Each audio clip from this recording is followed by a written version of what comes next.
The wind howled across the misty moors of Ashford Manor, a Gothic sentinel in the English countryside, as 1928's November storm raged like a vengeful spirit. Thunder cracked, illuminating towers that pierced the blackened sky. Inside the grand dining hall, Duke Reginald Harrington raised his goblet amid his intimate gathering. Elegant wife Eliza, impatient heir Victor, orphaned niece Amelia, loyal butler Graves, and war comrade Colonel Black. To secrets long buried, he toasted cryptically, sipping the vintage port. Suddenly his face twisted in agony, throat clutching as poison coursed through him. He collapsed, lifeless, amid shattered glass and gasps. A note slipped from his pocket. "The secret dies with you." Trapped by the tempest, suspicion ignited. Who among them wielded death's hand? Chapter 1. The stormy arrival. The autumn of 1928 had been unseasonably harsh in the English countryside, where the rolling moors of Devonshire stretched like a vast undulating sea of heather and gorse, battered by relentless winds from the Atlantic. Ashford Manor, perched atop a lonely hill, stood as a sentinel against the elements, a grand edifice of grey stone, its Gothic towers piercing the leaden sky like accusatory fingers. Built in the reign of Queen Victoria, the manor had weathered centuries of storms, both meteorological and metaphorical, its walls echoing with the ghosts of Harrington family scandals long whispered in London's drawing rooms.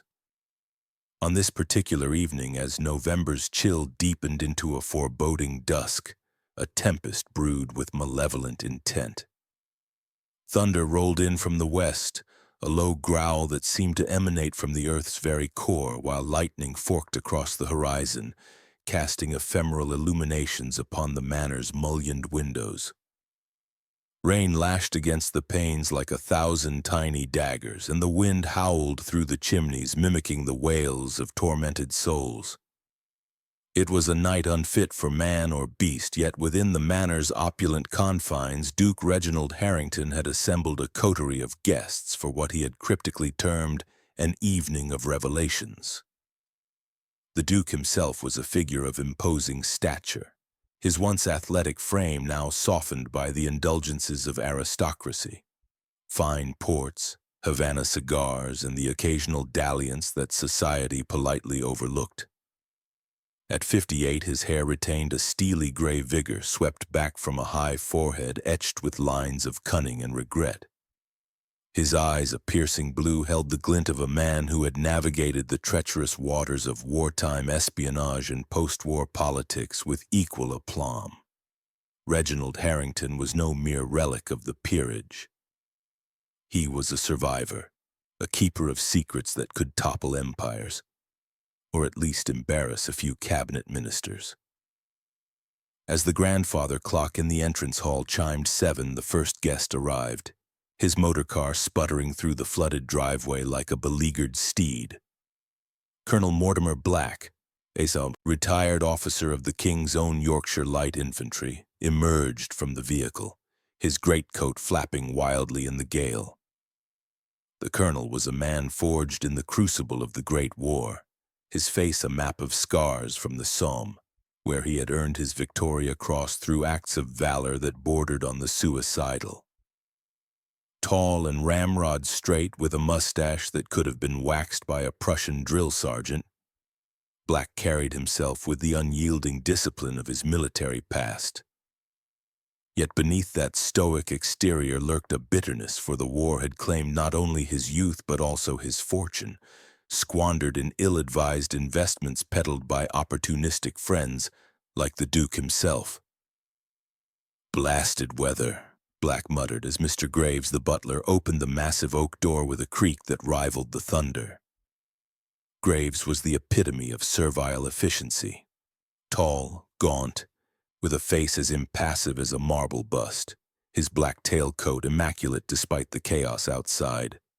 He had served the Harringtons for 3 decades, his loyalty as unshakable as the manor's foundations. "Welcome, Colonel," Graves intoned in his measured baritone, taking the sodden coat. "His Grace awaits in the drawing-room." Black nodded curtly and strode inside, his boots leaving muddy imprints on the Persian rug. The drawing-room was a sanctuary of warmth, its fireplace roaring with logs that crackled and spat embers onto the hearth. Velvet drapes in deep crimson framed the windows, muffling the storm's fury, while crystal decanters gleamed on a sideboard laden with spirits. The Duke rose from his armchair, a Havana clenched between his teeth, and extended a hand. "Mortimer, old chap, you made it through the deluge. Come, warm yourself with a brandy." The two men clasped hands, their grip firm but laced with an undercurrent of tension. They had been comrades in the shadowy world of military intelligence during the war, decoding German ciphers and orchestrating covert operations that saved countless lives, or so the official narratives claimed. But whispers persisted of a botched mission in 1917 where the Duke's decisions had led to the capture and execution of Black's younger brother, a promising lieutenant. The colonel had never openly accused Reginald, but the rift simmered like a dormant volcano. As they settled into leather armchairs, the door swung open again, admitting Duchess Eliza Harrington. She glided into the room like a specter from a pre-Raphaelite painting, her gown of emerald silk shimmering under the chandelier's light. At 45, Eliza retained the ethereal beauty that had captivated London's salons in her youth: porcelain skin, raven hair piled in an elegant chignon, and eyes that could ensnare a man's soul with a single glance. Born Eliza Beaumont, daughter of a wealthy industrialist, she had married Reginald for title and security, but rumors abounded of her restlessness, of discreet affairs with artists and diplomats that added spice to her otherwise staid existence. "My dear Colonel," she purred, extending a gloved hand for him to kiss, "how gallant of you to brave this infernal storm. Reginald, darling, must we really proceed with dinner? The roads are impassable. Surely our other guests will be delayed." The Duke chuckled, pouring her a sherry. "Nonsense, Eliza. Victor and Amelia are already upstairs, and Graves assures me the table is set. Besides, a little isolation adds to the intrigue, don't you think?" His tone carried a hint of mischief, as if he relished the prospect of trapping his guests in a web of his own spinning. Lord Victor Harrington, the Duke's only son and heir apparent, descended the grand staircase moments later, his footsteps echoing on the marble floors. At 28, Victor was a study in youthful dissipation, handsome in a rakish way, with tousled blonde hair and a perpetual smirk that suggested he viewed the world as his personal playground. Educated at Eton and Oxford, he had squandered his allowance on gambling dens and chorus girls, accumulating debts that threatened the family's solvency. His relationship with his father was strained. Reginald saw in Victor a reflection of his own youthful follies, but without the redeeming ambition. "Father, mother." Victor greeted them languidly, helping himself to a cigarette from a silver case. "Colonel Black, always a pleasure." His eyes flicked to the window where rain streamed in rivulets. "This storm's a beast. Hope it doesn't flood the cellars. Your precious ports would be ruined." The Duke's smile tightened. "Mind your tongue, boy. Those ports are older than you and far more valuable." There was an edge to his voice, a reminder of recent arguments over Victor's extravagance. The young lord had pleaded for an advance on his inheritance just last week, only to be rebuffed with lectures on responsibility. Trailing behind Victor was Miss Amelia Thorne, the Duke's orphaned niece. At 22, Amelia possessed a delicate beauty. Wide hazel eyes, auburn curls framing a heart-shaped face, and a figure clad in a modest lavender frock that bespoke her dependent status. Her parents had perished in a tragic motor accident a decade ago, leaving her in Reginald's care. She was grateful, yet there lingered a shadow of resentment. The Duke treated her more as a ward than family, and whispers of his plans to marry her off to a suitable, wealthy suitor chafed against her independent spirit. "Uncle Reginald, Aunt Eliza," Amelia said softly, curtsying with old-fashioned grace. "Colonel, good evening." She took a seat by the fire, her hands folded in her lap, but her gaze darted nervously about the room. Amelia harbored her own secrets, a clandestine romance with a struggling poet, forbidden by her uncle's conservative edicts. As the group conversed, polite banalities about the weather, the latest from Parliament and the scandalous abdication rumors swirling around the Prince of Wales, the atmosphere thickened with unspoken undercurrents. The Duke steered the talk toward reminiscences of the war, his voice booming with feigned nostalgia. "Ah, Mortimer, remember that night in Berlin? The coded message that turned the tide? Secrets, my friends. They are the currency of power." Black's jaw clenched, but he nodded. "Indeed, Reginald, some secrets are best left buried." His words hung in the air like a veiled threat. Eliza laughed lightly, a tinkling sound that masked her discomfort. "Darling, must we dwell on such grim topics? Let's speak of brighter things. Amelia, dear, have you finished that embroidery for the charity bazaar?" The niece murmured assent, but Victor interjected with a sardonic grin. "Embroidery? How quaint. I'd rather discuss the Derby odds. Father, care to wager on next year's favorite?" The Duke's eyes narrowed. "Gambling is a fool's game, Victor. You'd do well to remember that." Tension simmered as Graves announced dinner. The party adjourned to the dining hall, a cavernous room adorned with ancestral portraits whose stern gazes seemed to judge the living. The long mahogany table was set with silver candelabra, fine bone china, and crystal goblets that refracted the candlelight into rainbow prisms.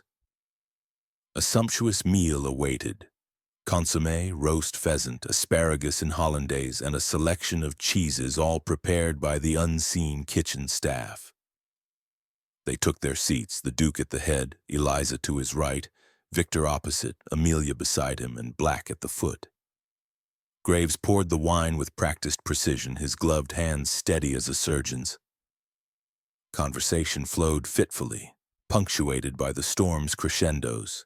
The Duke dominated, regaling them with tales of his recent travels to the Riviera, where he had mingled with exiled royals and enigmatic financiers. But as the main course gave way to dessert, a decadent trifle laced with sherry, the Duke's mood shifted. He leaned back, surveying his guests with the enigmatic smile. "My dear family and friends," he began, his voice resonant, "tonight is no ordinary gathering. I have invited you here amidst this tempest for a purpose. We all carry burdens, secrets that weigh upon the soul. Tonight I propose we unburden ourselves." A hush fell over the room. Eliza's fork paused mid-air. Victor's smirk faded. Amelia's cheeks paled. Black's hand tightened on his napkin.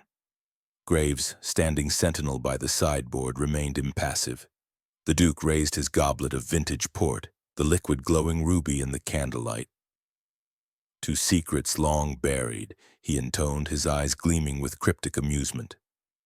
"May they rest in peace or rise to claim their due." The others lifted their glasses hesitantly, murmuring the toast. Reginald sipped deeply, savoring the rich, nutty flavor, but scarcely had the port touched his lips when his expression changed. A flicker of surprise, then alarm. He set the goblet down with a clink, his hand rising to his throat. What is this?" he gasped, his voice a strangled wheeze. The room erupted in slow motion. The Duke's face contorted in agony, veins bulging at his temples, his skin flushing then paling to a ghastly white. He clawed at his collar, overturning his chair as he staggered to his feet. "Poison! It's poison!" he croaked, before collapsing in a heap, his body convulsing briefly before going still. Gasps and cries filled the air. Eliza screamed, her hands flying to her mouth. Victor leapt up, knocking over his chair. "Father!" Amelia whimpered, frozen in shock. Black barked, "Man down! Fetch a doctor! But Graves, ever composed, knelt beside the Duke, feeling for a pulse. He's gone, sir. Dead! The storm outside reached its zenith, thunder crashing like judgment from above. Rain hammered the windows as if demanding entry. The telephone lines, as they would soon discover, were severed by the gale. The roads flooded and treacherous. No help would come until dawn, if then. In the flickering candlelight, the guests stared at one another, suspicion dawning in their eyes. Who among them had slipped the fatal dose into the Duke's glass? The note that fluttered from his pocket as he fell provided a chilling clue. Scrawled in elegant script, "The secret dies with you." The manor's walls, once a haven, now felt like a prison, trapping them with a murderer in their midst. As the wind wailed on, the seeds of doubt took root, promising a night of revelations far darker than the Duke had intended. Chapter 2. Whispers in the Dark. The dining hall of Ashford Manor, moments after the Duke's fatal collapse, transformed from a bastion of aristocratic elegance into a tableau of frozen horror. The candle flames flickered erratically in the draught from the storm-lashed windows, casting elongated shadows that danced like malevolent spirits across the walls. The air hung heavy with the mingled scents of roast pheasant, spilled port, and the acrid tang of fear. Duke Reginald Harrington lay sprawled on the parquet floor, his once commanding form reduced to a lifeless heap, his blue eyes staring vacantly at the ornate ceiling frescoes depicting mythical hunts. Foam flecked his lips, a grim testament to the poison's swift and merciless work. Duchess Eliza Harrington was the first to react, her composure cracking like fine china under strain. She dropped to her knees beside her husband, her emerald gown pooling around her like spilled ink. "Reginald." "Oh God, no." "Reginald." Her voice, usually a melodious contralto honed in the salons of Mayfair, rose in a keening wail that pierced the room. Her gloved hands hovered over his chest as if willing his heart to beat again, but they trembled visibly. Was it grief, or the calculated performance of a woman well-versed in the art of deception? Eliza had married Reginald not out of passion but alliance, her family's industrial wealth bolstering his crumbling estate. Yet in recent months, servants' gossip hinted at strains, heated arguments did, behind closed doors, the Duke's wandering eye, and Eliza's own discreet correspondences with a certain Italian count who frequented their London townhouse. Lord Victor Harrington, the heir apparent, stood rooted to the spot, his face a mask of shock that slowly morphed into something harder, more inscrutable. His cigarette, forgotten, burned down to ash in his fingers, singeing the skin before he flinched and dropped it. "Father, this can't be," he muttered, his voice hoarse, as if the words were dragged from a dry well. Victor paced then, his polished Oxfords clicking sharply against the floor, a rhythmic counterpoint to the thunder outside. He was no stranger to excess. Monte Carlo's casinos knew him well, as did the bookmakers of Ascot. Debts had mounted like autumn leaves, and just yesterday he had cornered his father in the study, demanding an advance. "You'll ruin us all with your prudence," Victor had shouted, words overheard by a passing maid. Now, with Reginald gone, the estate and its burdens would fall to him.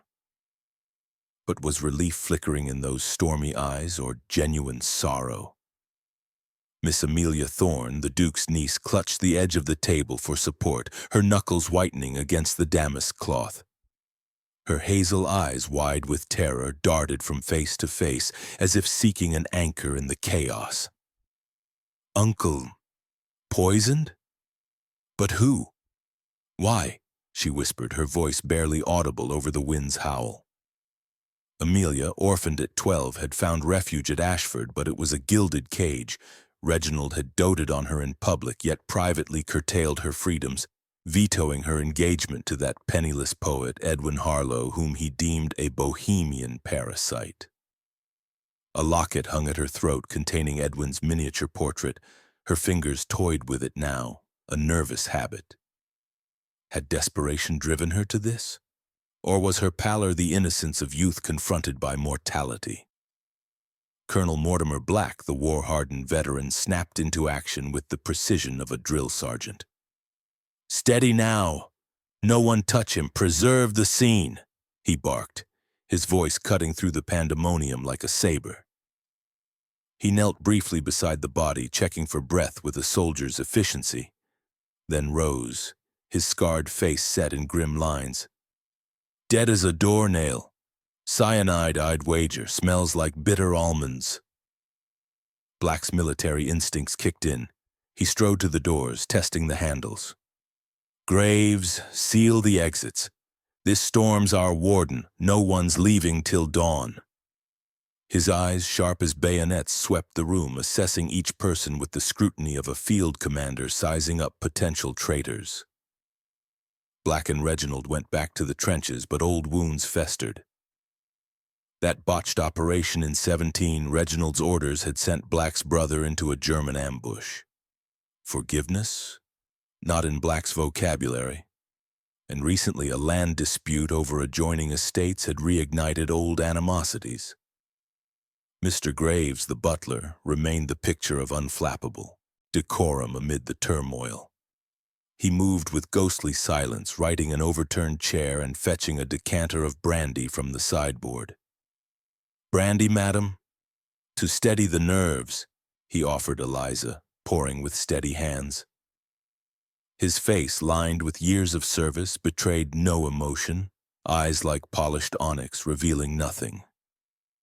Graves had been with the Harringtons since before Victor's birth, privy to every skeleton in the family closet. He knew of the Duke's wartime secrets, the hidden safe in the study containing documents that could embarrass powerful men.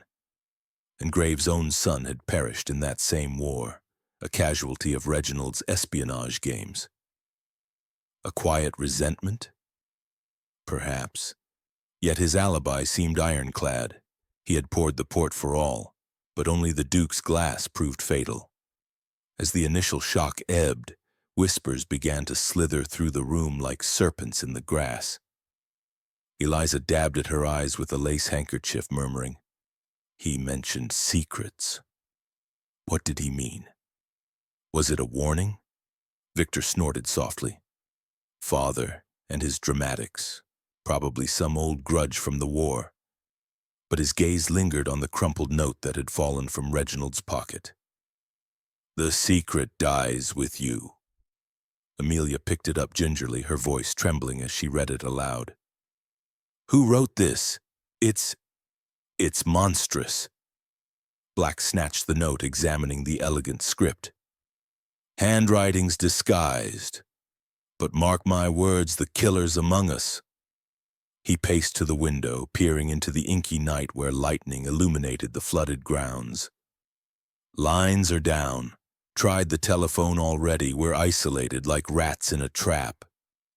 Tension coiled tighter, the storm outside mirroring the brewing tempest within. Eliza rose unsteadily, her hand brushing Victor's arm, a gesture of comfort or alliance. "We must stay calm. Reginald wouldn't want panic." But her words rang hollow, and eyes met in fleeting accusations. Victor's debts, Amelia's forbidden love, Black's vendetta, Graves' unspoken grievances, even Eliza's rumored infidelities. As the clock ticked toward midnight, a creak from the hallway drew their attention. A door ajar, perhaps, or an eavesdropper. Whispers intensified, suspicions festering in the dark. The Duke's body lay as a silent accusation, and with each thunderclap, the web of deceit drew tighter. Dawn seemed an eternity away, and in the shadows the murderer watched, waiting for the next move in this deadly game. Chapter 3. The Little Belgian Detective. The first pale fingers of dawn crept over the Devonshire moors, painting the sky in hues of bruised gray and reluctant gold. The storm, having spent its fury through the night, had relented to a persistent drizzle that drummed softly on the manor's slate roof. Puddles gleamed like scattered mirrors on the gravel drive, reflecting the Gothic silhouette of Ashford Manor, a structure that now seemed more mausoleum than home. Inside, the air was thick with the residue of tragedy, the acrid scent of extinguished candles, the faint metallic tang of fear sweat, and the oppressive silence broken only by the occasional creak of settling timbers. The night had been interminable for the stranded guests. They had retreated to the drawing room after covering the Duke's body with a white sheet from the linen closet, a makeshift shroud that did little to dispel the chill of death.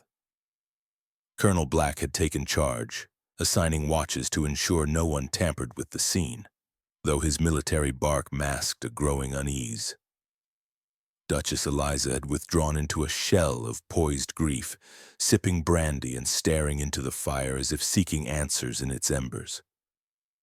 Lord Victor paced relentlessly, his earlier shock giving way to muttered calculations about solicitors and estates. Miss Amelia huddled in a corner armchair, her locket clutched like a talisman, tears streaking her cheeks in silent rivulets. Mr. Graves moved among them like a shadow, replenishing glasses and stoking the fire, his impassive facade a bulwark against the swirling suspicions. As the clock struck 6, a faint rumble announced the arrival of a motor car, its tires splashing through the flooded lane. Graves, ever vigilant, peered through the rain-streaked window. "Help has come, madam," he announced to Eliza, who rose with a mixture of relief and apprehension. The door burst open to admit 2 figures, one burly and ruddy-faced, clad in a rumpled trench coat, the other diminutive yet impeccably groomed, with a waxed mustache that curled like quotation marks around a knowing smile. Inspector Japp of Scotland Yard stomped in first, shaking water from his hat like a disgruntled terrier. "Blimey, what a night! Roads are a quagmire. I'm Inspector Japp, and this here is—" "Hercule Poirot, at your service," the little Belgian interjected with a bow, his accent precise and melodic like a well-tuned violin. Poirot was a study in contrasts. Short of stature but immense in presence, his egg-shaped head topped with thinning black hair, his green eyes, sharp as cut emeralds, missing nothing. Dressed in a tailored suit of fine wool, patent leather shoes gleaming despite the mud, he exuded an air of unflappable elegance.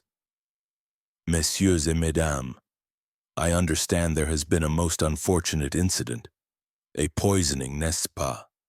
The telegram was brief but urgent, Japp grunted, wiping his boots on the mat.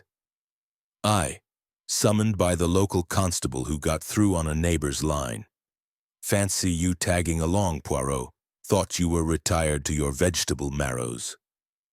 Poirot's mustache twitched in amusement. "Ah, mon ami Japp, the grey cells, they do not retire. They itch for exercise. And a duke poisoned in his own manner? C'est magnifique. A puzzle worthy of Poirot." The group assembled in the drawing room where Graves had laid out a hasty breakfast of tea, toast, and cold meats, though appetites were scant. Poirot declined sustenance, preferring to absorb the atmosphere. "First, the scene of the crime," he declared, following Japp to the dining hall. The room was as they had left it, the table still set, chairs askew, the Duke's body undisturbed beneath its sheet. Poirot circled slowly, his steps measured, hands clasped behind his back. He paused at the head of the table, lifting the sheet with delicate fingers to study the contorted features. The rictus of cyanide. Yes, the bitter almond scent lingers faintly on his breath. He turned to the shattered goblet on the floor, kneeling with surprising agility for a man of his girth. Using a handkerchief, he lifted a shard, sniffing it. Ah, oui, the poison was in the port. But was it in the decanter or added to this glass alone? Japp scratched his chin. "Decanter's half full, we'll test it, but with the storm no one's come or gone. Killer's still here." "Précisément," Poirot murmured, his eyes scanning the portraits on the walls, the stern Harrington ancestors seeming to whisper secrets. He noted the positions: the sideboard where graves had poured, the chairs where each had sat. "Order and method, Jap. We must reconstruct the toast." The suspects were summoned back to the dining hall, standing awkwardly around the shrouded form like mourners at a wake. Poirot positioned himself at the center, his gaze piercing each in turn. Duchess Eliza, her makeup refreshed but eyes red-rimmed, held herself with regal poise.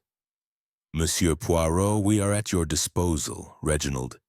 He deserved justice." Victor shifted impatiently, lighting a cigarette. "Get on with it, man. We've been cooped up all night." Amelia nodded meekly while Black stood at attention and Graves lingered by the door. Poirot smiled benignly. "Mes amis, each of you had opportunity, the toast, the distraction of conversation. But motive? That is the heart of the matter. The note, the secret dies with you, suggests a hidden truth." "What was this secret?" Murmurs rippled through the group. Eliza averted her gaze. Victor exhaled smoke sharply. The detective moved to the Duke's study adjoining the hall, a room lined with leather-bound tomes and hunting trophies. On the desk lay papers, wills, letters. Poirot's fingers danced over them, then paused at a drawer. With a gentle tug, it opened, but a false bottom caught his eye. Pressing a concealed latch, a compartment sprang free, revealing a small, leather-bound diary locked with a brass clasp. Voila! The Duke's private thoughts. What treasures or poisons lie within? Jap leaned in. "Locked tight. We'll need a key." Poirot's eyes twinkled. "Or a locksmith. But first, the interrogations. One by one in the conservatory, we shall peel away the layers like an onion until the truth weeps forth."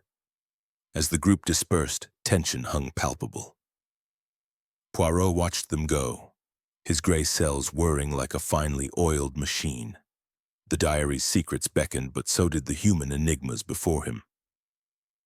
Outside, the drizzle ceased, but the storm within Ashford Manor was just beginning to brew anew. Chapter 4. The Duchess's Veil. The conservatory of Ashford Manor was a verdant oasis amid the manor's stone austerity, a glass-domed sanctuary where exotic orchids bloomed in riotous profusion, their petals unfurling like secrets whispered to the sun. Shafts of morning light filtered through the panes, still beaded with remnants of the night's rain, casting dappled patterns on the tiled floor that resembled a mosaic of light and shadow. Potted palms arched gracefully overhead, and the air was thick with the humid perfume of earth and blossoms, jasmine mingling with the subtle rot of overripe fruit from a nearby fig tree. It was a place designed for contemplation, or perhaps confession, and Hercule Poirot had chosen it deliberately for his first private audience. Poirot escorted Duchess Eliza Harrington into this lush enclave with the courtesy of a courtier, his small hand lightly guiding her elbow. She moved with the fluid grace of a woman accustomed to ballrooms and boardrooms, her mourning black dress, a hasty change from the previous evening's emerald silk, rustling softly against the wicker furniture. Yet beneath her veil of composure, Poirot detected the faint tremor of unease, a quickened pulse at her throat, the way her gloved fingers tightened on her reticule. "Madame la Duchesse," he began in his precise, accented English, settling into a chair opposite her. "Please accept my deepest sympathies. The loss of a husband, it is a wound most profound." Eliza inclined her head, her sapphire eyes meeting his with a steadiness that bespoke years of social armor. "Thank you, Monsieur Poirot. Reginald was a complex man, but we must find his killer. Ask what you will." A maid entered discreetly, bearing a silver tray with tea service, fine Darjeeling in porcelain cups accompanied by delicate biscuits. Eliza poured with practiced elegance, her hands steady now, as if the ritual anchored her. Poirot sipped appreciatively, his mustache quivering slightly. Bon, let us commence with the toast last evening. Your husband spoke of secrets long buried. What precisely did he mean by this? A jest, perhaps, or something more sinister? Eliza set her cup down with a soft clink, her gaze drifting to a cluster of purple orchids that seemed to lean in, eavesdropping on their conversation. Reginald was ever the dramatist, monsieur. He loved to weave tales, to heighten the mundane into mystery. It was likely a reference to some family anecdote, perhaps the old legend of a hidden treasure in the manor's cellars buried by an ancestor during the Civil War. Nothing of consequence. Her voice was smooth like polished marble, but Poirot noted the slight hesitation, the way her eyes flicked away for a fraction of a second. Ah, but madame, in matters of murder, nothing is without consequence. Poirot countered gently, his green eyes locking onto hers. I have learned from Inspector Japp that your husband recently revised his will. A significant portion now goes to charities. War veterans' funds, I believe, rather than to you or your son. This change, it was made only last month. Might this not suggest discord? Eliza's lips curved in a faint wry smile. Discord? Hardly. I have my own fortune inherited from my father. The Beaumont Mills in Lancashire provide amply. Reginald's decisions were his own. He was passionate about aiding those scarred by the war as he himself was. She paused, stirring her tea absent-mindedly. We discussed it, of course. He felt Victor needed to forge his own path, not rely on inheritance. As for me, well, our marriage was one of mutual respect, not dependency. Poirot nodded, but his mind whirred like the gears of a Swiss watch. Respect, yes, but passion. Whispers from the servants, gleaned by Japp's preliminary inquiries, hinted at cooler relations. He decided to probe deeper. And yet, madam, there are rumors, forgive my indelicacy, of affections elsewhere. A certain Italian count, perhaps? Correspondence that might suggest motives for liberation? Eliza's composure faltered for the first time, a flush rising beneath her powder. Rumors are the currency of idle tongues, Monsieur Poirot. Yes, I have friends, admirers even. But a love letter? Mere flirtation, nothing more. Reginald knew. We had an understanding. As if to underscore her point, Poirot produced from his pocket a folded missive, discovered earlier in her boudoir during a discreet search authorized by Japp. The paper was scented with lavender, the script flowing and romantic. My dearest Eliza, your beauty haunts my dreams. Soon, we shall be free. She glanced at it dismissively. From Count Rossi, a harmless diversion during our Riviera sojourn. Reginald laughed about it. If you suspect me, you're mistaken. I had no need to poison him. Poirot tucked the letter away, sensing a red herring. The handwriting was too ostentatious, perhaps planted to mislead. Très bien. Let us turn to the Duke's past. I understand he was involved in wartime espionage, decoding messages, hiding documents from German agents. Secrets that could still endanger lives, non? Did he ever confide in you about these matters? Eliza hesitated, her fingers tracing the rim of her cup. He rarely spoke of it. The war changed him. Nightmares, you know. But yes, there were documents. He kept them in a safe, relics from his intelligence days. He mentioned once that they implicated certain influential figures in compromising positions. Blackmail potential, perhaps, but Reginald was no extortionist. He guarded them out of duty. Her voice softened, a flicker of genuine sorrow crossing her features. If someone wanted those secrets silenced. Poirot leaned forward, his voice a murmur. And you, madam? Did you know the combination to this safe? She met his gaze steadily.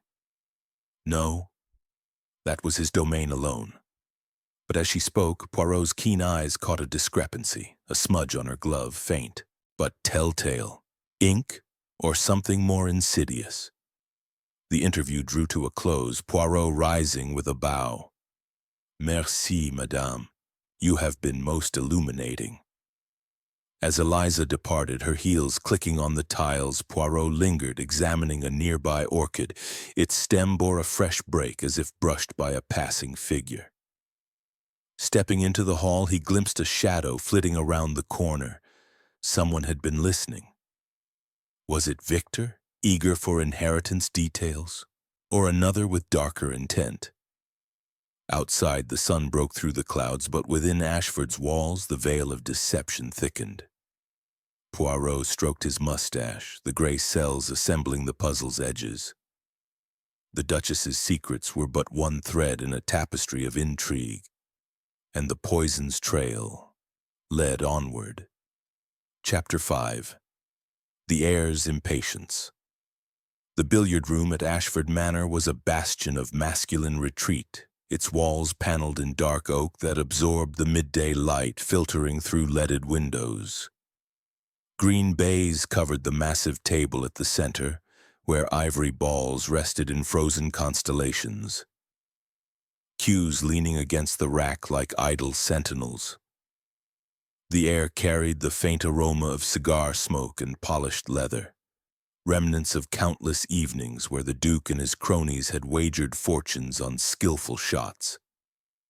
Now, in the wake of tragedy, it served as Poirot's next interrogation chamber, a space where the clack of balls could punctuate revelations or perhaps mask them. Hercule Poirot entered with his characteristic mincing step, his patent leather shoes silent on the Persian rug. Lord Victor Harrington was already there, chalking a cue with vigorous strokes, his blonde hair disheveled as if he hadn't slept. At 28, Victor cut a dashing figure in his tailored tweed jacket and trousers, but his eyes, stormy gray like his father's, held a flicker of impatience bordering on defiance. He struck a ball sharply, sending it caroming into a pocket with a satisfying thud. "Monsieur Poirot," he greeted without looking up. "I suppose it's my turn in the hot seat. Fire away." Poirot settled into a high-backed chair by the fireplace where embers glowed faintly, warding off the autumn chill. "Merci, Lord Victor. Your cooperation, it is most appreciated. Let us begin with the obvious. As the heir, you stand to gain much from your father's untimely demise. The estate, the title, Ashford Manor itself. Motive none? Perhaps you could enlighten Poirot as to your whereabouts during the fatal toast." Victor leaned on the table, his cue tapping rhythmically. "Motive? That's a blunt way to put it, old chap. Yes, father and I had our rows, mostly over money. I'm not ashamed to admit I've got debts. Gambling, you see. Monte Carlo doesn't forgive losses lightly." He straightened, pocketing another ball with precision. "But murder? Preposterous. During the toast, I stepped out briefly for a cigar. Needed air after father's cryptic nonsense about secrets. Ask Graves. He saw me in hall." Poirot's mustache twitched as he made a mental note. Graves had indeed mentioned seeing Victor, but timings could be fluid in the chaos. "Ah, the secrets again. Your father mentioned them with such amusement. What burdens did he carry that might drive one to silence him forever?" Victor snorted, circling the table like a predator. "Burdens? Father was a vault of them. Wartime stuff, espionage, coded messages, all that cloak and dagger rot from the Great War. He never shared details, but it weighed on him. Nightmares, letters burned in the fire, and lately he'd been poring over old documents in his study. Said something about righting old wrongs. Balderdash, if you ask me. I was more concerned with the present, like his threats to cut me off entirely." Poirot leaned forward, his green eyes piercing. "Cut you off? A serious matter for a young lord with expensive tastes." I have heard of your creditors, thousands owed to less than savory lenders in London. Desperation, it can lead to rash actions. Victor's cue slipped, scratching the baize. He recovered quickly, but his cheeks flushed. Rash? I'd say pragmatic. Yes, I argued with him the night before, overheard by the gardener, no doubt. You'll regret this, I said. But it was about the allowance, not poison. And look here. He fished from his pocket a crumpled IOU scrawled in what appeared to be his hand, demanding payment or else. Found this in Father's desk this morning. Someone's forging my name to make me look guilty. A plant, Poirot. The detective examined the paper carefully, noting the ink's freshness, too new for an old debt. A red herring, perhaps, designed to mislead. Interessant. And your alibi, the cigar. Colonel Black claims you lingered by the sideboard near the port decanter just before the toast. A contradiction, non? Victor slammed the cue down, his fists clenching. Black? That old fossil's got it in for me. Jealous of the Harrington line or some rot. He and Father quarreled over land borders last month. I was at the sideboard, yes, fetching a napkin, nothing more. His voice rose, laced with frustration. You think I'd poison the old man in front of everyone? I'm not a fool. Poirot nodded sympathetically, but his mind catalogued the details. Victor's gambling as motive, the forged IOU as diversion, the conflicting testimonies. Calm yourself, monsieur. Poirot seeks only the truth. Tell me more of your father's will. You knew of the revisions?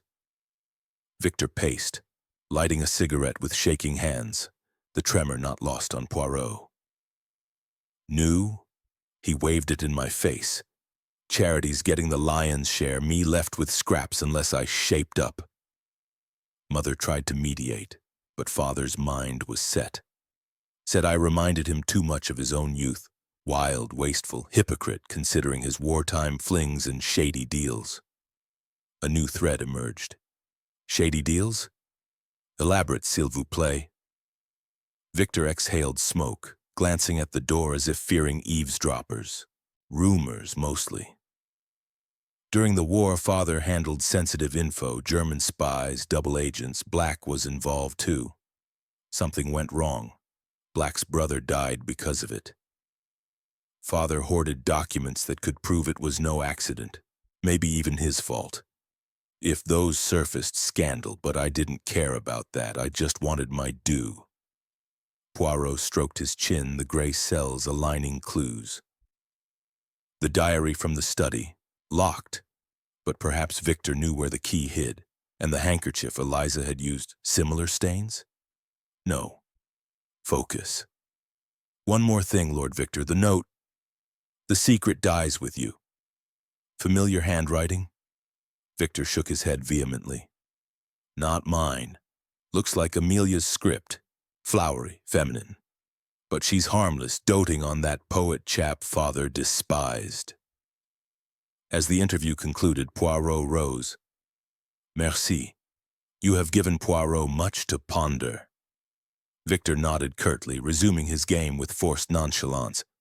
But as Poirot exited, he overheard the young lord mutter, "Damn it all," followed by a ball's angry crack. In the hallway, Poirot paused, noticing a smudge on the doorframe, fresh like chalk from a cue. Someone listening again? The gardener's whisper from earlier echoed, Victor's heated words the night before. The heir's impatience was palpable, but was it murderous? The web tightened, threads leading to hidden compartments and buried grudges. Outside, clouds gathered anew, mirroring the storm brewing within. Chapter 6. The Niece's Shadow. The rose garden at Ashford Manor was a labyrinth of thorny splendor, where crimson blooms unfurled like drops of blood against the verdant foliage, their petals heavy with the morning's dew. Enclosed by high yew hedges that whispered secrets to the wind, it offered a semblance of seclusion amid the manor's sprawling grounds. The air was perfumed with the heady scent of damask roses, mingled with the earthy dampness left by the storm. and bees droned lazily from flower to flower, oblivious to the human dramas unfolding nearby. It was here, in this prickly paradise, that Hercule Poirot chose to conduct his interview with Miss Amelia Thorne, a setting that mirrored her delicate yet potentially perilous nature. Poirot strolled along the gravel path, his small, neat steps crunching softly, as Amelia awaited him on a wrought iron bench beneath an arch of climbing roses. She appeared fragile as a porcelain doll, her auburn curls framing a face pale with exhaustion and grief, her lavender dress now replaced by a simple gray frock suitable for mourning. At 22, she possessed an ethereal beauty, but her hazel eyes held shadows of uncertainty, like clouds scudding across a summer sky.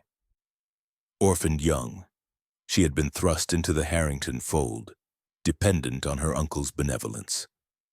A benevolence that, as Poirot suspected, came with strings attached.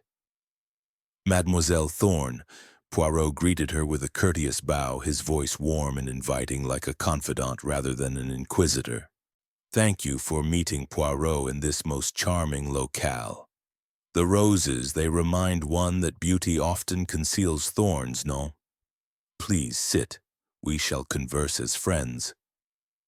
Amelia nodded meekly, her hands folded in her lap, fingers twisting a handkerchief embroidered with her initials. "Monsieur Poirot, I hardly know where to begin. Uncle Reginald was kind to me in his way, providing a home after my parents' accident.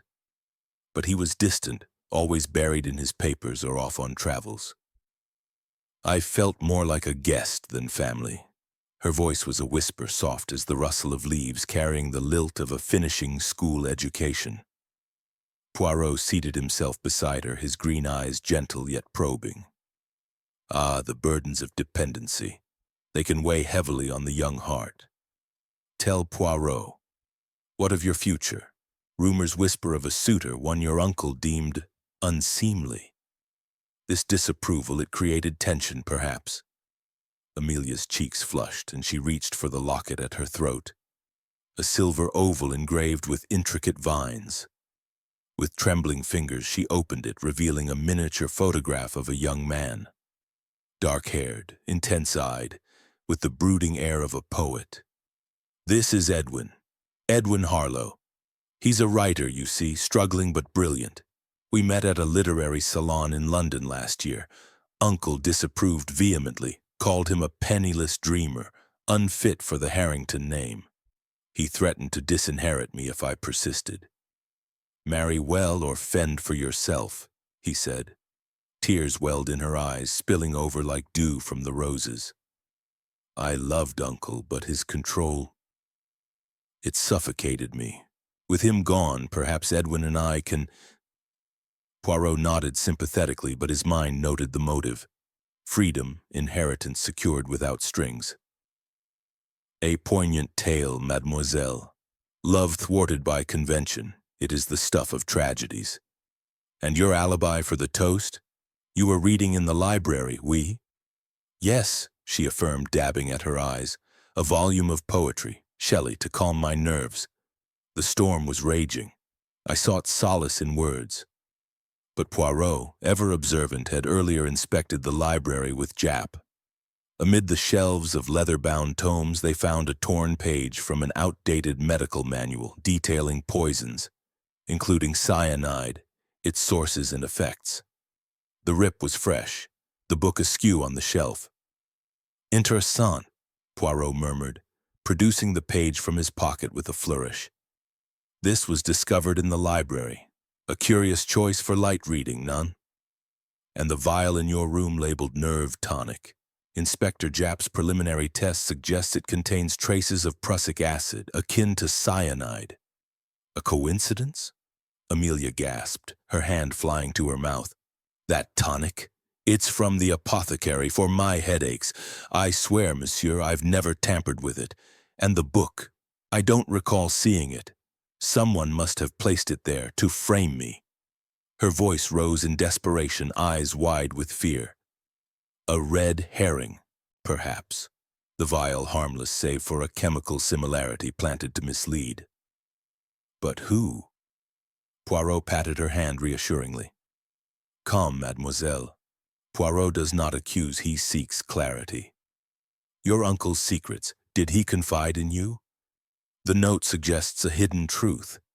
She hesitated, glancing around as if the hedges had ears.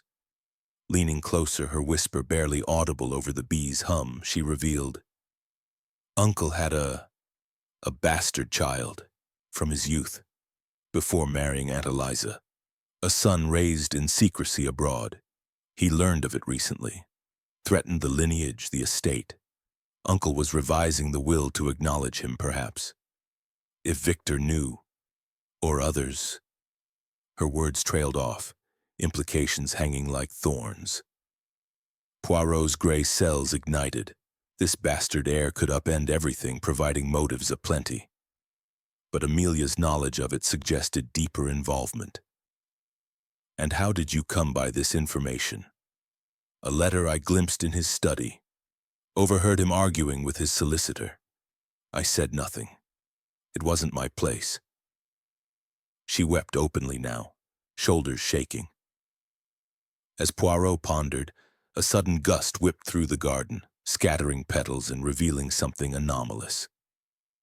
Footprints in the soft earth beneath Amelia's bedroom window, leading toward the woods.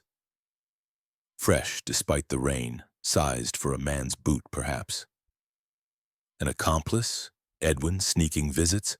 Or someone else framing her further? Mademoiselle, these footprints, do you entertain visitors by night? Poirot asked delicately.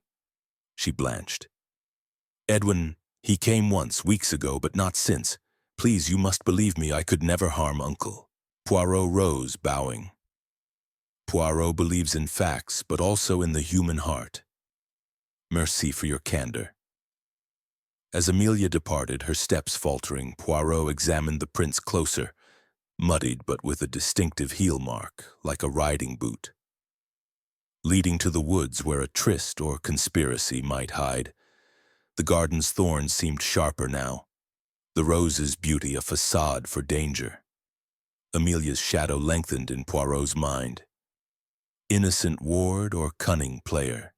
The Duke's bastard secret added layers, threads intertwining with debts, grudges, and forbidden loves. As bees buzzed on, oblivious, the detective's resolve hardened. The truth lurked in these shadows, waiting to be unveiled. Chapter 7. The butler's loyalty. The servants' quarters at Ashford Manor were tucked away in the manor's lower levels, a utilitarian realm far removed from the opulent halls above. Here the air was cooler, laced with the scents of beeswax polish and starched linens, and the narrow corridors echoed with the muffled clatter of kitchen activity. Polished copper pots hung from hooks like trophies of domestic warfare, and a long wooden table bore the scars of countless meal preparations. It was a domain ruled by order and hierarchy, where loyalty was currency and discretion the highest virtue. Hercule Poirot, ever the observer of human nuances, had selected this setting for his encounter with Mr. Graves, the butler whose unflinching service masked depths yet unexplored. Poirot descended the stone steps with measured care, his hand trailing the iron railing, noting the faint patina of age and use. Graves awaited him in a small antechamber off the main pantry, seated at a workbench where he methodically polished the family silver, a ritual as rhythmic as a metronome. The butler was a tall, gaunt figure in his late 50s, his black tailcoat impeccably pressed, his white hair combed back with military precision. His face was a study in impassivity, high cheekbones, a thin mouth, and eyes like polished obsidian that revealed nothing of the thoughts churning beneath. 30 years in the Harrington employ had honed him into the perfect servant, seen but not heard, essential yet invisible. Monsieur Graves, Poirot greeted him with a nod, his voice echoing slightly in the confined space. Poirot appreciates your time. In such tragic circumstances, the insights of one so close to the household, they are invaluable. Please continue your work. It shall not disturb our discourse." Graves inclined his head slightly, his polishing cloth gliding over a ornate fork with unbroken rhythm. "As you wish, sir.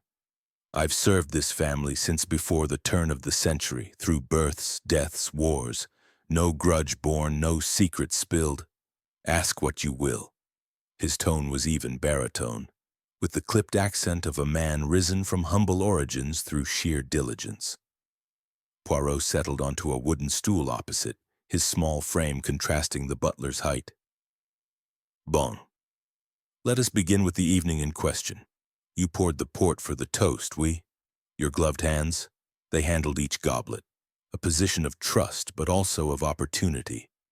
Did you notice anything amiss? A peculiar odor, perhaps? Or an irregularity in the decanter?" Graves paused briefly, examining the fork's gleam under the gas lamp's light. "Routine, sir.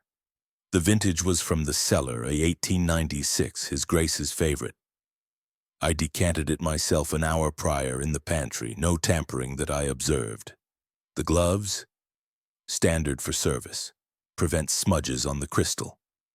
He set the fork aside and selected a spoon, his movements precise as a surgeon's. But Poirot's keen eyes detected a faint tremor in the butler's grip, a momentary lapse in the facade of composure. "Ah, but motives, Monsieur Graves, they lurk in the shadows of loyalty," Poirot pressed gently. "I understand the Duke recently denied your request for a pension increase. After 3 decades of faithful service, such a rebuff. It must sting, no?" The polishing cloth slowed, and Graves' obsidian eyes met Poirot's for the first time. A flicker of something, resentment, crossing their depths. "His Grace had his reasons, sir. The estate's finances were strained, economies were necessary. I accepted it without complaint. Loyalty isn't bartered for coin." Yet his voice held a subtle edge, like a knife sheathed but ready. Poirot nodded, extracting a folded letter from his inner pocket, a missive discovered in the butler's modest quarters during Japp's search. The paper was worn, the ink faded, bearing the seal of the War Office. "This letter, monsieur, it speaks of your son, Reginald Graves, Jr., killed in action in 1917 at the Somme, a tragic loss. But the details, they suggest a connection to the Duke's espionage activities, a botched operation, orders from above that led to needless exposure. Blame, it can fester like a wound untreated." Graves' hand stilled entirely, the spoon forgotten. His face paled, the impassive mask cracking to reveal raw grief. "My boy, he was only 19. Enlisted with dreams of glory, ended in mud and barbed wire. Yes, the Duke was involved. His intelligence unit relayed faulty intel. But war is chaos, sir. Accidents happen. I never held His Grace responsible, and not openly." The last words hung heavy, laden with implication. Revenge? A simmering vendetta cloaked in servitude? "Précisément," Poirot murmured, leaning forward. "But grudges, they can manifest in subtle ways. Consider the missing key to the wine cellar, found in your coat pocket this morning by Inspector Japp. A oversight or something more deliberate?" Graves straightened, resuming his polishing with renewed vigor, though his strokes were now forceful, almost angry. "Misplaced, sir. In the haste of preparations, it must have slipped in. I oversee the cellars. Keys are my responsibility, no malice there." A red herring, Poirot pondered. The key's discovery too convenient, perhaps planted to divert suspicion. But by whom? And to what end? The detective's gaze wandered to the pantry shelves behind Graves, lined with jars of preserves, bottles of condiments, and, innocuously placed, a small vial labeled prussic acid for vermin control. Rat poison chemically identical to cyanide in its lethal form. And this bottle, monsieur, easily accessible, a drop sufficient to fell a man. Coincidence that it resides here where you prepared the port? Graves followed Poirot's gaze, his expression tightening. Standard issue for an old manor like this. Rats in the cellars, sir. Never used it near food or drink. Regulations forbid it. If you're implying I poisoned his grace, I'd sooner cut off my own hand. His voice cracked slightly, loyalty warring with indignation. Poirot rose, pacing the small room, his hands clasped behind his back. Poirot implies nothing, he observes. Your alibi is solid. You served throughout the meal, but opportunity? The decanter sat unattended briefly. And motive, a denied pension, a lost son. The pieces, they fit a puzzle of retribution. Graves set down the cloth, standing to face Poirot directly, his gaunt frame towering. Sir, I've buried my sorrows in service. The Harringtons are my family now. To harm the Duke would betray everything I stand for. Yet as he spoke, his steady gaze faltered, dropping to the floor, a telltale sign of inner conflict. Merci, Monsieur Graves, Poirot said softly, bowing slightly. Your words illuminate much. As he ascended the stairs, leaving the butler to his silver, Poirot's grey cells whirred, the prussic acid, a weapon hidden in plain sight. The letter, a motive rooted in wartime tragedy. But was Graves the architect, or another pawn in a grander scheme? In the hallway above, a faint creak suggested an listener. Shadows within shadows. The manor's secrets deepened, loyalty a veil that could conceal the deadliest of intents. Outside, the afternoon sun cast long shadows across the grounds, mirroring the butler's enigmatic soul. Chapter 8. The Colonel's Honor. The library at Ashford Manor was a sanctum of scholarly repose, its walls lined floor to ceiling with leather-bound volumes that exuded the musty aroma of aged paper and wisdom long fermented. Sunlight slanted through tall sash windows, illuminating motes of dust that danced like ethereal sprites in the beams. A massive globe stood sentinel in one corner, its continents etched in faded inks, while a cluster of armchairs encircled a low table strewn with periodicals, the Times, Punch, and dog-eared tomes on military strategy. It was a room steeped in the Duke's intellectual pursuits, now serving as the stage for Hercule Poirot's penultimate interrogation. A confrontation with Colonel Mortimer Black, the war comrade whose honor was as rigid as his posture. Poirot entered with his habitual poise, his small hands adjusting the lapels of his suit as he surveyed the space. The colonel was already ensconced in a wingback chair, a crystal tumbler of whiskey in hand, his free fingers drumming a martial tattoo on the armrest. At 55, Black was a relic of the Empire's martial glory, broad-shouldered with a chest adorned by faded ribbons from campaigns in the Boer War and the trenches of Flanders. His face bore the scars of shrapnel, a jagged line across his cheek, and his mustache, waxed to defiant points, framed a mouth set in perpetual sternness. Yet his eyes, steel-gray and unyielding, held the haunted gleam of a man who had stared into the abyss of no man's land. "Colonel Black," Poirot intoned, settling into the opposite chair with a nod. "Poirot thanks you for this audience. In the theater of murder, each actor has a role. Yours, it seems, is that of the loyal friend, yet perhaps with a script rewritten by grudge. Let us discuss the Duke's final evening." Black took a measured sip of his whiskey, the amber liquid catching the light like liquid fire. "Ask away, Monsieur Poirot. Reginald and I went back to the mud of Ypres, saved each other's hides more times than I can count. I'd no reason to kill him." His voice was gruff, laced with the bark of command, but Poirot detected an undercurrent of defensiveness, like a fortress bracing for siege. "Ah, the bonds of battle. They forge alliances unbreakable, or so the poets claim," Poirot replied, his green eyes twinkling with feigned innocence. "Yet even heroes harbor rivalries. I have learned of a medal, the Distinguished Service Order, awarded to the Duke for valor that some whisper was yours by right. A reconnaissance mission in 1916 where your intelligence turned the tide, but credit claimed by Reginald. A thorn in the side of honor, none? Black's jaw tightened, his mustache bristling. Ancient history, man. War's a messy business. Citations get muddled in the fog. Reginald pinned the medal on me in spirit, if not on paper. We laughed about it over brandy. But his hand clenched the tumbler tighter, knuckles whitening. Poirot noted it. The tell of suppressed fury. Précisément. And more recent wounds, the land dispute, the adjoining estates along the river boundary. Documents show the Duke acquired a parcel that was rightfully yours through inheritance. A swindle, some might say, facilitated by his legal maneuvers. Motive enough to poison a glass, perhaps?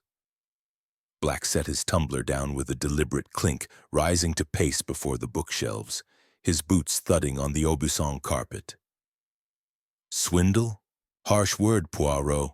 It was a boundary quibble, old maps conflicting.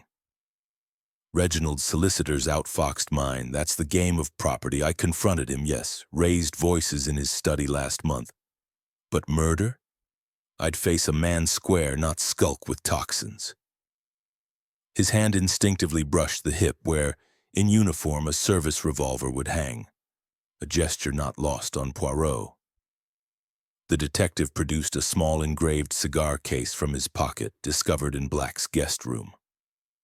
Silver, etched with a motto, "Honor demands retribution." This case, Colonel, it speaks of a philosophy unforgiving, and your alibi, conversing with Miss Amelia during the toast. Yet she recalls only a brief exchange. You could have slipped away momentarily. Black snatched the case, flipping it open to reveal neatly rolled cigars. A relic from the regiment. Mottos for battlefield justice, not drawing-room poison. As for Amelia, we spoke of her poetry fancy. The girl's got spirit. I was there by the window watching the storm. A red herring, Poirot mused, the motto dramatic but vague, perhaps unrelated. But then a stained cufflink on Black's shirt caught the light, a gold stud marred by a reddish smear. Port. Or residue from handling a vial. Interessant. The Duke's secrets, those wartime documents he hoarded. You quarreled over them, oui? He used them for leverage, perhaps blackmail against old foes or comrades. Black halted his pacing, turning to face Poirot with eyes like storm clouds. Blackmail? Reginald wasn't that sort. But yes, we argued. Those papers detailed operations gone awry, my brother's death among them. Faulty orders from Reginald's desk sent him into a trap. I demanded he destroy them, bury the shame. He refused, said they were insurance. Honor dictated I press the issue, but poison? Never. I'd challenge him to pistols, at dawn before such cowardice. His voice thundered now, echoing off the shelves, but Poirot sensed a crack, the colonel's hand resting on a nearby volume of Clausewitz, as if seeking strategic solace. Poirot leaned back, steepling his fingers. And yet, Colonel, the cyanide, disguised perhaps as cologne in your toiletries? Inspector Japp found a vial in your luggage, labeled innocuously but suspect. A soldier's pragmatism, silent, efficient. Black's face flushed crimson, his scar standing out in livid relief. Cologne. That's medicinal bitters, for indigestion after rich meals. Test it if you must. I've no truck with poisons, my weapons steel and shot. He gestured to the revolver displayed in a glass case on the mantel. A Webley Musk 6, polished to a gleam. If I'd wanted Reginald dead, it'd be honorable, face to face. The interview teetered on tension, thunder rumbling distantly outside as if the storm plotted a return. Poirot rose, bowing slightly. Merci, Colonel. Your Honor, it shines like your medals, but even the brightest armor has chinks. The stained cufflink, for instance. Port mixed with something sharper? Black glanced at his sleeve, dismissing it with a grunt. Spilled wine from dinner, nothing more. But his eyes darted away, a soldier's evasion. As Poirot departed the library, the colonel's parting words lingered. "Find the truth, Poirot, but remember, some secrets are graves best left undisturbed." In the hallway, a faint rustle suggested an eavesdropper. Shadowy figures in this manner of deceit. The afternoon waned, shadows lengthening like accusations. Black's honor, facade or fortress. The revolver's presence hinted at direct confrontation, yet the poison's subtlety pointed elsewhere, or to a clever misdirection. Poirot's gray cells hummed, piecing the mosaic. Grudges, documents, stains. The climax approached, thunderheads gathering anew. Chapter 9. The Gathering Storm. As the afternoon sun dipped toward the horizon, casting elongated shadows across the manicured lawns of Ashford Manor, Hercule Poirot summoned the suspects to the dining hall, the very epicenter of the previous night's calamity. The room, once a venue for sumptuous feasts and polished discourse, now bore the weight of unspoken accusations. The long mahogany table had been cleared of its fine china and silver, save for the ominous decanter of port that stood like a silent witness at the head. The Duke's body had been removed by Inspector Japp's men to the local morgue for autopsy, but the sheet that had covered him lay folded nearby, a ghostly reminder. Candles flickered in the sconces, their flames dancing nervously as if sensing the storm about to break within these walls. Poirot stood at the head of the table, his diminutive figure commanding the space with an authority that belied his stature. His mustache, impeccably waxed, twitched with the anticipation of revelation. Around him gathered the ensemble, Duchess Eliza, her face a mask of composed elegance beneath a black veil, though her eyes betrayed a flicker of apprehension. Lord Victor lounging against a chair with feigned nonchalance, a cigarette smoldering between his fingers. Miss Amelia seated demurely, her hands clasped tightly in her lap, her pallor accentuated by the gray light filtering through the windows. Mr. Graves, standing rigidly by the sideboard, his butler's poise unbroken yet his gaze watchful. And Colonel Black, arms crossed over his broad chest, his scarred face set in a scowl of impatience. Inspector Japp lurked in the background, notebook at the ready, grumbling under his breath about continental theatrics. "Mes amis," Poirot began, his voice resonant and measured, echoing slightly in the high-ceilinged room. "The time has come to unravel this tapestry of deceit, the death of Duke Reginald Harrington. It was no accident, no tragic mishap of fate. It was murder, cold and calculated, executed amidst the thunder of the storm outside and the tempests of the human heart within. Poirot has employed his gray cells, those little wonders of order and method, to sift through the clues, to discard the illusions, and to reveal the truth." He paced slowly around the table, his patent leather shoes clicking on the parquet floor, eyes darting from face to face, noting every twitch, every averted glance. First, the red herrings, those clever diversions meant to lead us astray. The love letter found in Madame la Duchesse's boudoir. A forgery, the ink too fresh, the script too contrived. It was planted to suggest infidelity as motive, but Poirot sees through such amateur theatrics. Eliza's shoulders relaxed fractionally, but she said nothing, her gloved hands folding neatly in her lap. Next, the vial in Mademoiselle Amelia's chamber, labeled as nerve tonic but suspect in its composition. Harmless, mes amis, a simple sedative chemically similar to cyanide but lacking its lethal potency. Another plant designed to cast suspicion on the innocent niece. Amelia exhaled a shaky breath, her eyes welling with relief, though she clutched her locket as if for protection. And the IOU in the Duke's study bearing Lord Victor's signature? Forged as well, the paper mismatched from his personal stationery, the handwriting a poor imitation. A false trail to implicate the indebted heir. Victor snorted, extinguishing his cigarette in a crystal ashtray. "Told you so," he muttered, but his smirk faltered under Poirot's piercing gaze. Poirot continued, his pace quickening as the narrative built momentum. Now the true evidence. It mounts like the waves before a gale.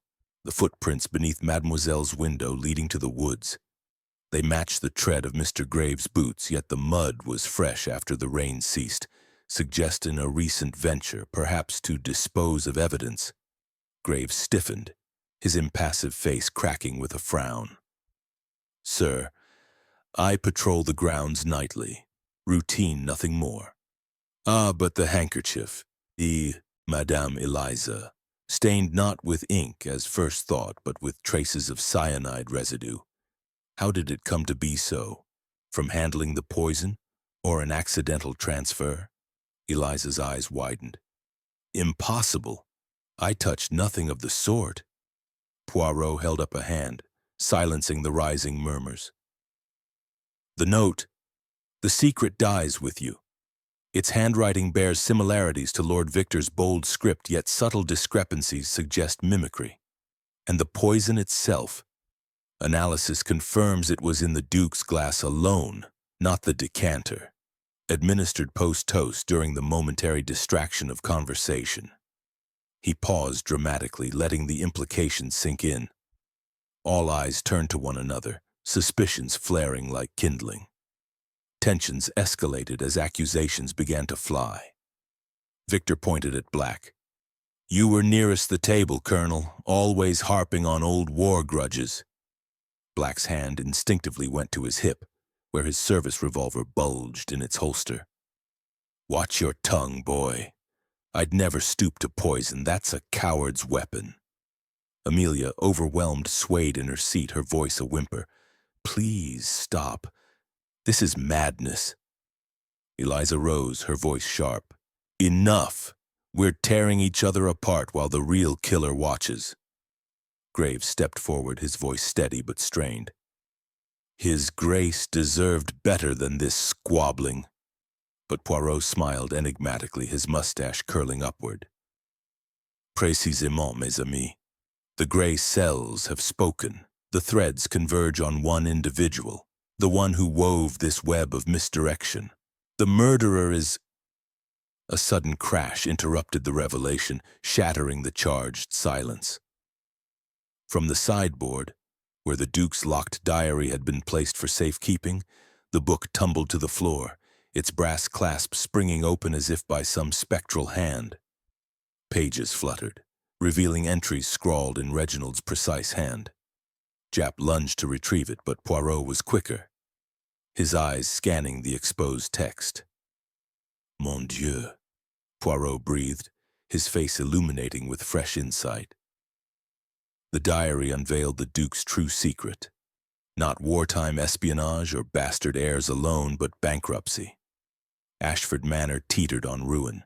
Debts piled from failed investments. The facade of wealth a elaborate charade.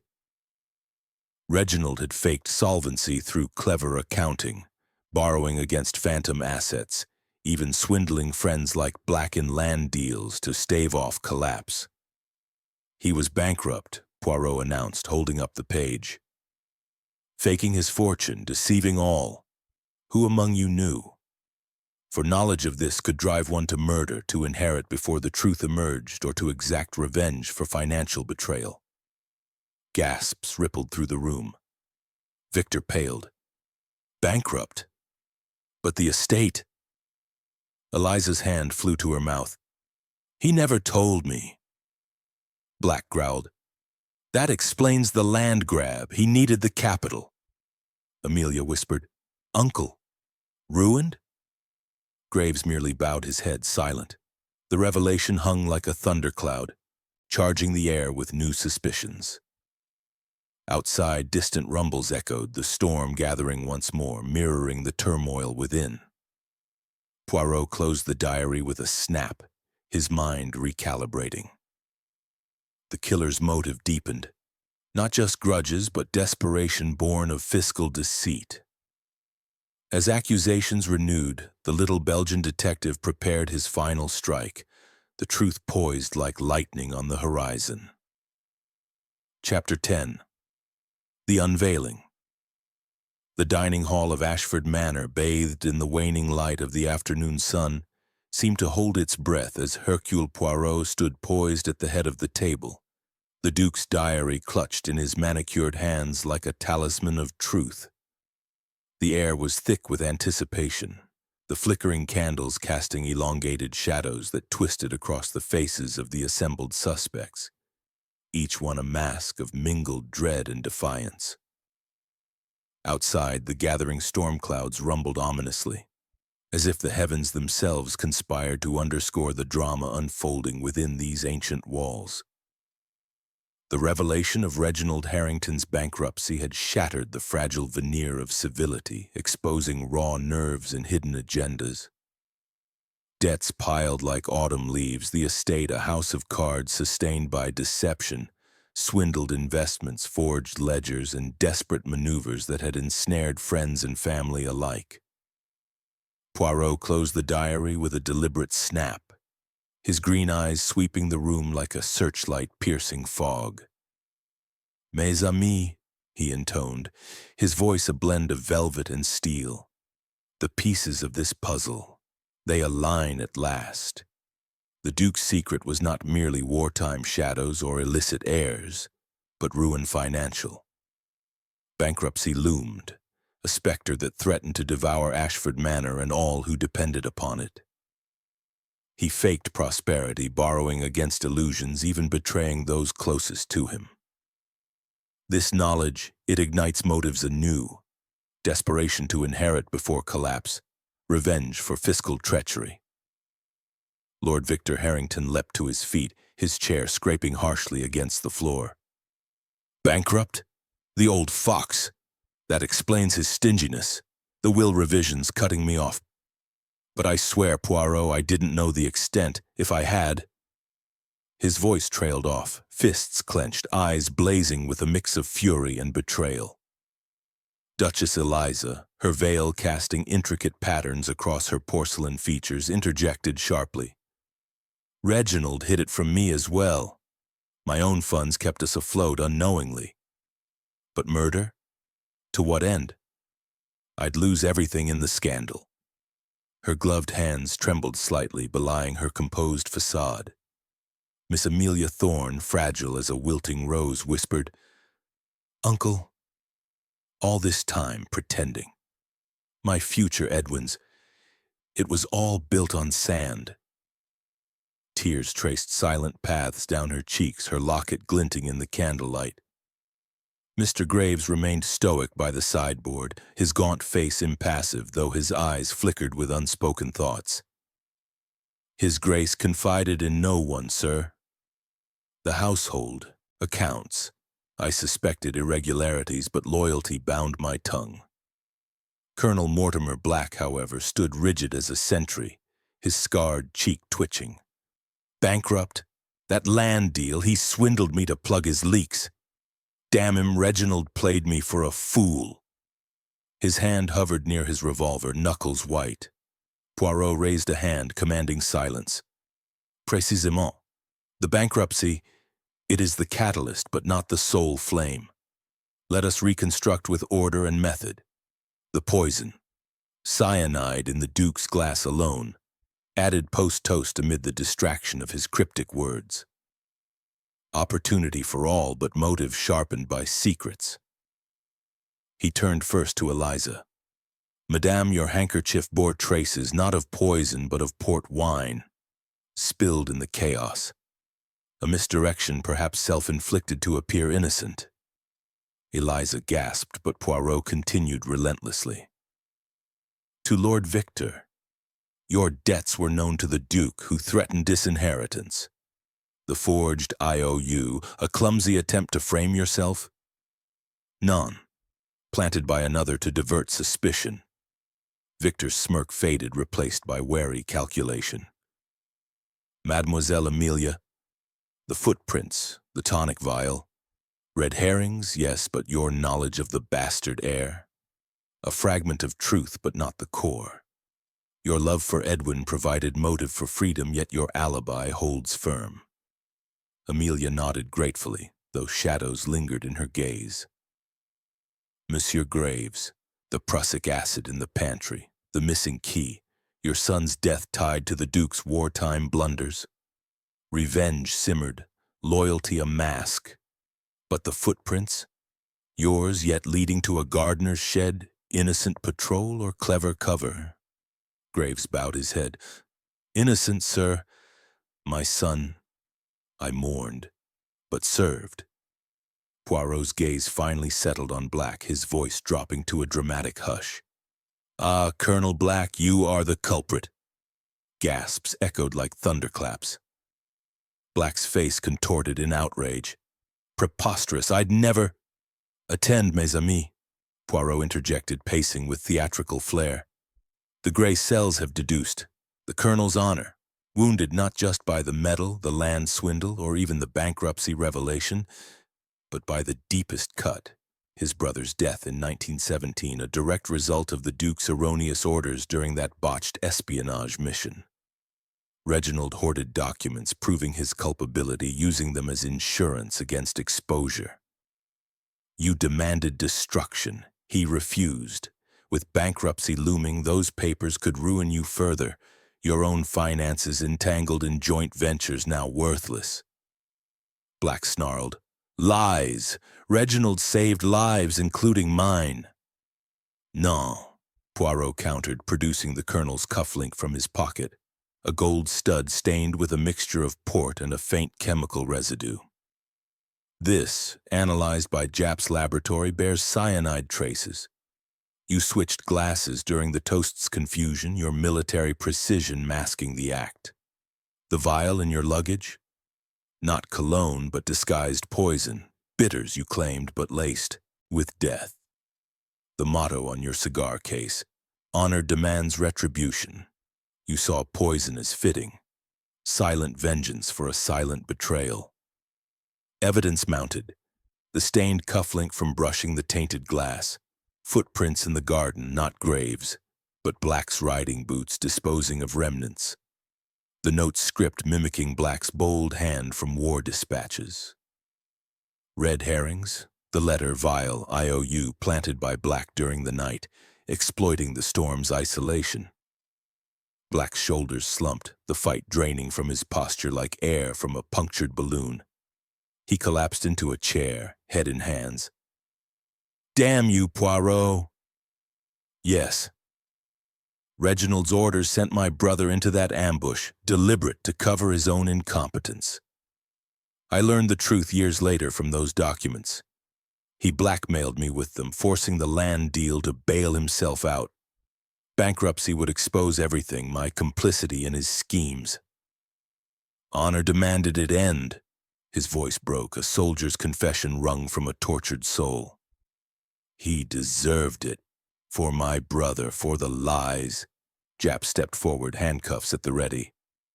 Colonel Mortimer Black, you're under arrest for the murder of Duke Reginald Harrington. Black rose wearily, allowing the cuffs without resistance, his eyes distant as if reliving trench horrors. As the colonel was led away, peace descended upon the hall like a lifting fog. Eliza sighed. It's over, but at what cost? Victor muttered plans for salvaging the estate. Amelia dreamed of her poet. Graves resumed his duties with quiet resolve. Poirot, ever the philosopher, stroked his mustache. Human folly, mes amis. It weaves webs most intricate, but justice, like the storm, clears the air. He departed Ashford Manor as thunder cracked anew, musing on secrets buried and truths unveiled. The Duke's legacy, tainted yet resolved, faded into the gathering dusk.